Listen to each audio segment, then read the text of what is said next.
they've been preemptively preparing us for this by doing this whole you're a white supremacist and, you're a racist. And when I first heard that, I never met a white supremacist in my life. I still don't know any, actually. And there's so few racists in this country, at least in my time, 50 years living here. What it is they're labeling you. What they're doing is they're taking your defenses down. Mm-hmm. Exactly. So you can't fight back. And I didn't get that. My first thought was, why do you see everything in racial terms? I didn't grow up thinking of things in racial terms at all, at all. And they do. And they do because they're targeting a group. I mean, of course. And even now. And when you're targeting a group, the first thing you do is teach the group they can't defend themselves. Look at Europe. The cardinal sin, or here, defending yourself if you're white. Yeah, I know. I wonder what that is. Nick Sortor gets beat up by Antifa, and then he gets arrested in Portland. Yeah.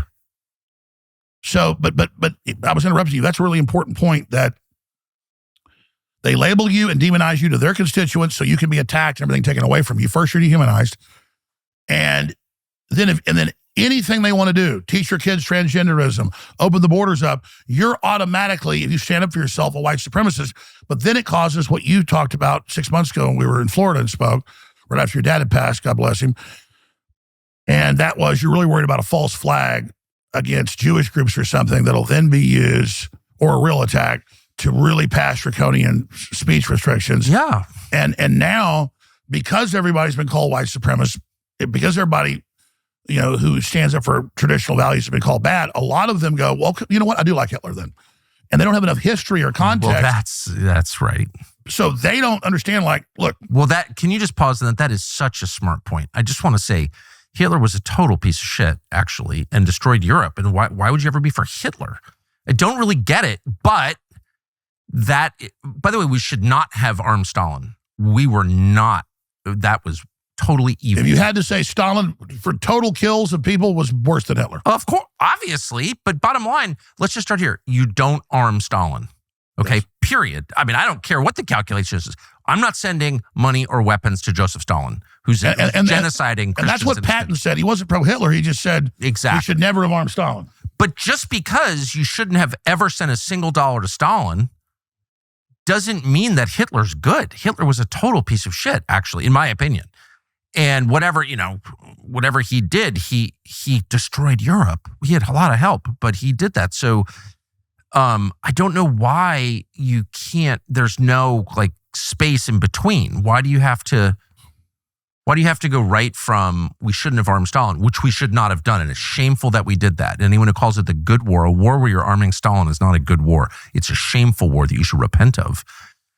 But you don't have to go right to I love Hitler. Right? Well, that's the thing is you have competing totalitarian systems. You have the fascists, you have the communists. Yeah, how about neither one? What the fuck? Well, that's the thing. I mean, if you really read what Hitler himself wrote, it was all about a struggle. And he said, if all the Germans died doing this and failed, they deserve to die. And so I just hate that right there. I hate sacrificing your own people, sending boys to go die in the defense of Berlin. You're losing. Why are you sending boys to go die? Fuck you. Sorry. No, but you're actually learned though. So, and I don't mean the pop anti-Hitler stuff, but the real things. And so that's my issue is people are all black or white. They're all very monochrome. And here's an example. Do you want a black widow or a brown recluse to be put in your bed at night? Neither. Yes. But we don't have to. So that's the part that freaks me out. Why would we ever put ourselves in a position where it's arm Stalin, be close allies with Joseph Stalin, who murdered tens of millions of Christians. He's called Uncle Joe. Yeah. Or be for Hitler. No. How about no and no? What? That's the worst and fakest choice in world history. You don't have to participate in that. Absolutely. So that's the issue is. And so who's telling me I have to participate in that 80 years later? Oh, I'll pick around. Okay. And then it gets worse. You have the ADL that keeps World War II going in our minds and now says white America is Hitler. Yeah. Well, that's basically the people who liberated the camp in our little town, really little town where we're sitting right now. There's a war memorial and a bunch of guys from this little town died fighting Hitler, which, I'm against Hitler. Okay. But to then call that country responsible for what Hitler did, it's too much. I can't deal with it. Oh, I mean, I've had like the ADL and stuff calling me a Nazi years ago. And I just sit there and I look at it. They know exactly what they're doing, and it's so cheap. And now they see what it's done. It's blown back on them, where now you've lied so much and demonized so many good people. Now a lot of people think, well, then Hitler must be great. Because if you're calling me Hitler and I'm not, well, then Hitler must be good because they're not educated. And I mean, I can tell you it's a long story, but my dad's dad was in North Africa and flew his 22 missions. And then once they took Italy, he volunteered for another 22 missions, B-17.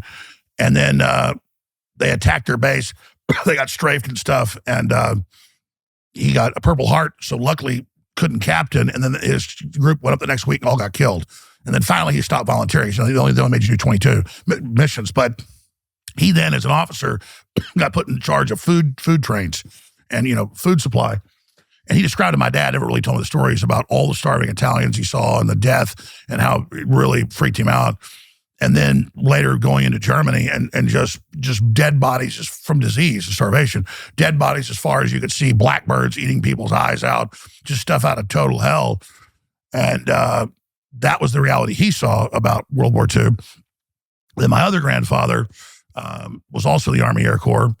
And, but long story short, he didn't see a lot of action because had a technical thing in the plane crash. He almost died. So he luckily lived because he had problems early on and didn't see a lot of action. How was World War I a win for anybody? Well, the British did start that one. Oh, of course. The one group that doesn't get the credit they deserve for making the world worse are the Brits. Oh, even. I'd like to see more anti-British conspiracy theories on Twitter, personally. I can listen. Their system of manipulation is really the model. But the reason I was going on that long story was just real fast, because I told Kanye this a few years ago. Who cares about your grandfather? But my mom's dad was on one side of his family German, still spoke German. The other side, his mom was like old Texas family up in Dallas. They were wealthy, so they lived next to the inventor of refrigeration, and he worked for him as an apprentice when he was like a teenager. And later he went on to play UT football and then, went and joined the Army Air Corps for World War II. But he knew about the Germans. He wasn't in the Bund in the 30s, but went to some Bund meetings, the German-American Bund. Yeah. Hitler was on the radio, Time Magazine, a good guy. They were German. They went and, saw some of it. But towards the end of the war, the inventor of refrigeration, who's like a trillionaire today, or $100 billion today, committed suicide. And he was German.